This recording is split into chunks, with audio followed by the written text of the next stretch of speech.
আসসালামু আলাইকুম। কখনো কি সাদা মশলায় চিকেন রান্না করেছেন? সাদা মশলায় এই চিকেন রান্নাটা এতটাই মজাদার হয় যে এটা সাদা ভাত, পোলাও, বিরিয়ানি সব কিছুরই সাথে ভালো যায়। এটা এতটাই লোভনীয় হয় যে এক রেসিপিতেই বাজিমাত। প্রথমেই আমি আদা, রসুন, কাঁচামরিচ আর পেঁয়াজটা পাটায় ভালো মতো বেটে নিব। আপনারা চাইলে ব্লেন্ডারও ব্লেন্ড করে নিতে পারেন। প্যানে নিয়ে নিয়েছি পেঁয়াজ বেরেস্তা ভাজা তেল আর দিয়ে দিলাম অল্প পরিমাণ লবণ। এখন দিয়ে দিচ্ছি কেটে ধুয়ে পরিষ্কার করে রাখা মাংসগুলো।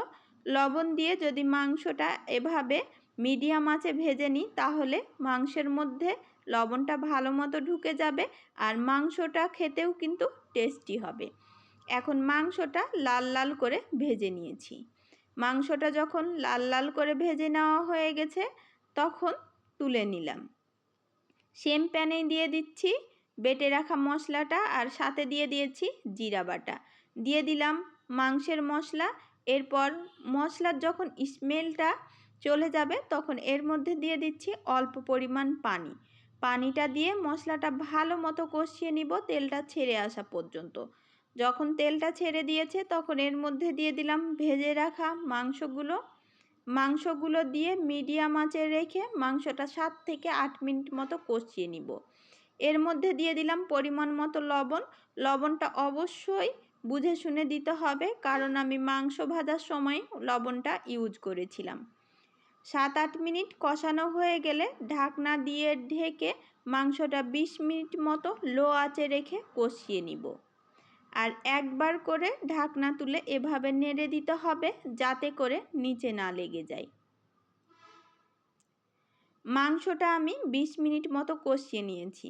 দেখতেই পাচ্ছেন মাংসটা থেকে কিন্তু তেলটাও ভালো মতো ছেড়ে দিয়েছে। আবারও নেড়ে চেড়ে নিয়ে এখন এর মধ্যে দিয়ে দিচ্ছি 250 গ্রাম লিকুইড মিল্ক। আপনারা চাইলে পাউডার মিল্কটা পানিতে গুলিয়েও ইউজ করতে পারেন।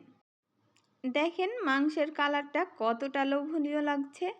আবারও নেড়ে চেড়ে নিয়ে যখন দুধটা ভালো মতো ফুটে আসছে তখন আবারও ঢাকনা দিয়ে ঢেকে লো আঁচে রেখে মাংসটা সম্পূর্ণ সিদ্ধ হয়ে আসা পর্যন্ত অপেক্ষা করছি।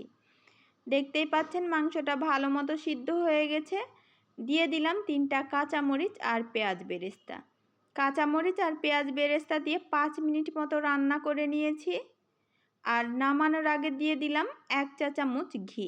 তবে ঘিটা অপশনাল, যদি ঘিটা দেন তাহলে কিন্তু এই চিকেনের টেস্টটা বহুগুণে বেড়ে যাবে। এই তো তৈরি হয়ে গেল সাদা মশলায় চিকেনের এই রেসিপিটা। এই রেসিপিটা দেখতে যতটা লোভনীয় মনে হচ্ছে খেতে কিন্তু ততটাই মজাদার। একবার হলেও বাসায় ট্রাই করে দেখবেন। আশা করছি আজকের রেসিপিটা আপনাদের ভালো লেগেছে। সবাই ভালো থাকবেন। আল্লাহ হাফেজ।